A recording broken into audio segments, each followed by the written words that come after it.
Everyone, welcome back to अंदर weekly analysis video. तो चलिए शुरू करते हैं। हमारा पहला पेयर है गोल्ड। तो नेक्स्ट वीक गोल्ड में क्या करते हुए दिख सकता है। नेक्स्ट वीक शुरू होने से पहले मैं ये बता दूं कि इसने प्रीवियस वीक में या पिछले फ्राइडे को इसने इस एरिया की लिक्विडिटी स्वीप मारी, फिर वापस इस ब्लू जोन के अंदर आ गया। तो नेक्स्ट वीक में क्या करते हुए दिख सकता है, अगर ये मंडे मॉर्निंग ओपन होते ही इस 640 के एरिया के ऊपर जाता है, रीटेस्ट करता है, तो नया ऑल टाइम हाई मारते हुए दिख सकता है 4700 या 4740 के आसपास ये नेक्स्ट वीक जाते हुए दिख सकता है। और अगर ऐसा नहीं होता है तो ये वापस इस एरिया को ब्रेक करते हुए इसका रिटेस्ट करे, देन 4500 पे जो गैप इसका छोटा सा पेंडिंग रह चुका या 4500 का रिटेस्ट करते हुए दिख सकता है नेक्स्ट वीक ख़त्म होते होते। ये इसका सिनेरियो। अब आते हैं नेक्स्ट पेयर में जो कि है सिल्वर। तो सिल्वर तो भाई तूफानी पेयर हो गया इस वक्त। तो इस तूफानी पेयर को नेक्स्ट वीक हम क्या करते हुए देख सकते हैं, अगर ये मंडे मॉर्निंग को 93.500 के ऊपर गया, रिटेस्ट करता है, तो हम यहाँ पे बाइंग देखेंगे और हमारा पहला टारगेट होगा 100 या 98-99।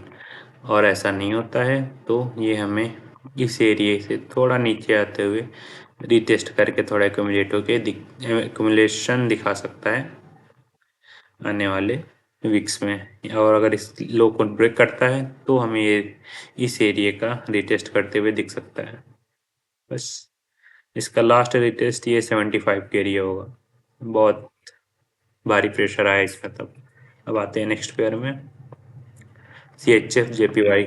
CHF-JPY नेक्स्ट वीक हमें क्या करते हुए दिख सकता है, तो CHF-JPY नेक्स्ट वीक हमें इस एरिया से रिटेस्ट करने के बाद अगर रिजेक्शन दिखाता है या इसकी लिक्विडिटी स्वीप मार्क रिजेक्ट होता है तो वीक खत्म होते होते 200 ये जा सकता है आराम से। ठीक है, मुझे लगा था इसके रिटेस्ट के बाद इसे टच कर देगा, लेकिन ऐसा नहीं हुआ, नीचे के तरफ आ गया। तो इसका रिटेस्ट करने आया ये डबल बॉटम मारने। इसकी लिक्विडिटी स्वीप मार्क रिजेक्शन दिखाता है तो 200 का लेवल दिख सकता है।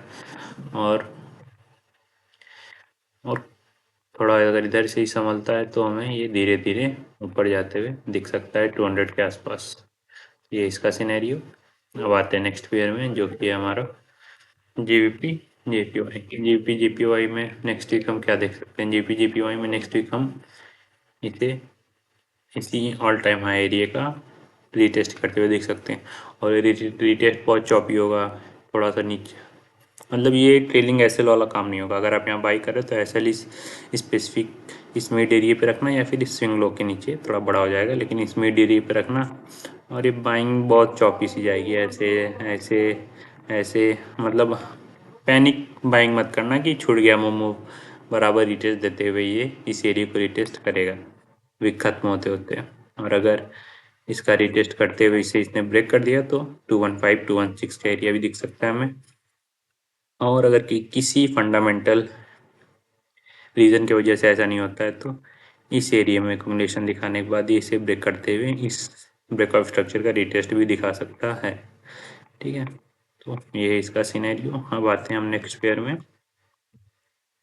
USD-JPY। तो USD-JPY भी अपने previous all time high area के पास जाने के लिए बेताब पड़ा हुआ है। तो आने वाले वीक्स में अगर ये यहाँ संभलता है और ऊपर की तरफ जाने की कोशिश करता है तो ये हमें 161 का एरिया टच करता हुआ दिख सकता है वीक खत्म होते होते हुए नेक्स्ट वीक में। और अगर ऐसा नहीं होता है, थोड़ा बहुत एक्यूमुलेशन दिखाता है, तो ये इसी एरिया में घूम सकता है। ठीक है, और अगर थोड़ा सा नीचे आता है तो नीचे इसका ऑर्डर ब्लॉक किए है, इसको फिल करने आ सकता है, या मोस्ट प्रोबेबल चांस है कि यहाँ से वापस चला जाए या फिर इस ऑर्डर ब्लॉक से समझ जाए, इस ब्रेक ऑफ स्ट्रक्चर से समझ जाए। लेकिन ये 156.548 का एरिया संभाल माइंड में रखना। अगर यहाँ से संभलता है, एक्यूमुलेशन दिखाता है, फिर ये ऑल टाइम हाई के लिए थोड़ा नीचे से होके जाएगा। बढ़ते नेक्स्ट पेयर पे। नेक्स्ट पेयर है हमारा यूरो USD मुझे लगा था इस एरिया से इसने रिजेक्शन तो ली, लेकिन वापस इस एरिया पे आ गया। तो अब नेक्स्ट वीक हमें ये या तो एक छोटा सा ऑर्डर ब्लॉक इसका ये है,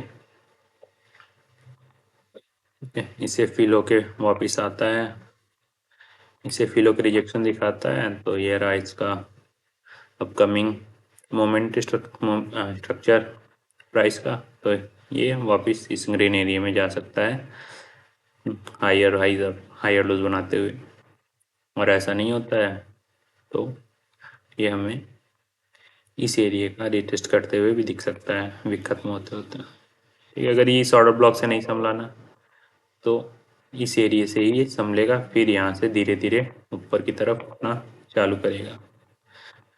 ये है इसका सिनेरियो। अब आते हैं हम नेक्स्ट पेयर में, जीबीपी यूएसडी।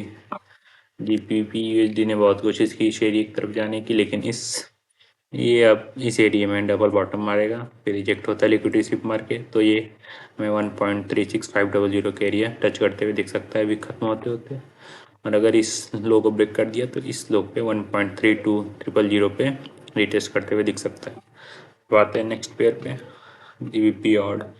जीबीपी ऑड में मैंने बता रखा था कि लिक्विडिटी स्वीप मार के इससे इस लो की लिक्विडिटी स्वीप छूट गई थी, तो उसने उसे भी स्वीप किया एंड अब रिवर्स हो रहा है, तो एक डबल बॉटम मारेगा।